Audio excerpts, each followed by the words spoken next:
Rajshahi city corporation এলাকায় সড়কের ছাতিম গাছের ফুলের গন্ধে বিভোর ছিল নগরবাসী। সেই ছাতিম, কাঠগোলাপ ও রঙ্গন গাছের পাতায় এখন ধুলার স্তর জমেছে।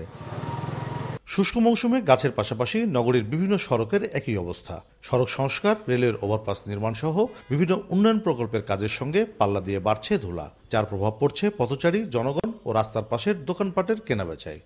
আজ বেশ কিছুদিন থেকেই এই ধুলাজনিত সমস্যা আমরা ভোগ করছি। একটা পরিষ্কার নগরী একেবারে ধুলায় অন্ধকার হয়ে গেল। এখানে আমাদের এই এলাকার কথাই বলি, এখানে যেগুলো দোকান আমাদের আছে সেই দোকানগুলো আমাদের বিক্রি অর্ধেকে নেমে এসেছে। মানে যারা ক্রেতা তারা আর এখান থেকে মালামাল নিতে আসছে না, অন্য কোনো জায়গায় যাচ্ছে যেখানে ধুলা কম। ধুলার কারণে সমস্যা অনেক, যেরকম দোকান পাশে গেলে কাস্টমার এখানে আসতে চায়, তারপর আমাদের শ্বাসকষ্টের আমাদের কষ্ট হচ্ছে যদি ধুলে গেলে সারাদিনে যে কী পরিমাণে যে ধুলে না আমাদের দিতে হয়। বিশেষজ্ঞ ও পরিবেশবিদরা বলছেন, বাতাসে PM 2.5 ও 10 এর সহনশীল মাত্রা সর্বোচ্চ যথাক্রমে 65 ও 150 মাইক্রোগ্রাম পার মিটার কিউব। সেখানে নগরীতে পাওয়া যাচ্ছে দ্বিগুণের বেশি। PM 2.5 বাতাসে 65 মাইক্রোগ্রাম পার মিটার কিউব থাকার কথা, এবং PM 10 যেটা সেটা 150 মাইক্রোগ্রাম পার মিটার কিউব থাকার কথা।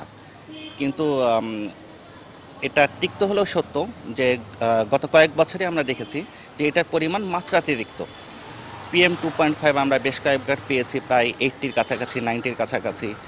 PM 10 পেয়েছি আমরা প্রায় 200, এরকমও পেয়েছি। প্রচুর বৃক্ষরোপণ হওয়ার কারণে আমাদের শহরে ধূলিকণার মাত্রা একেবারে কমে আসছিল।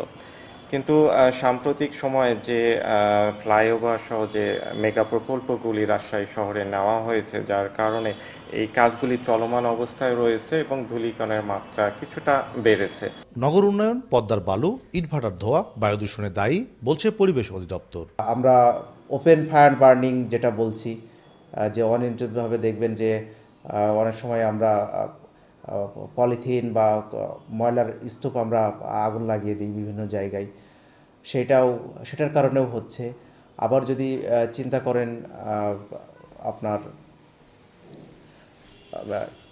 ইটভাটাও একটা কারণ আছে। হ্যাঁ, তো এই সামগ্রিক পরিস্থিতিতে আমার দেখা যায় যে AQI, এয়ার কোয়ালিটি ইন্ডেক্স, যেটাকে বলি আমরা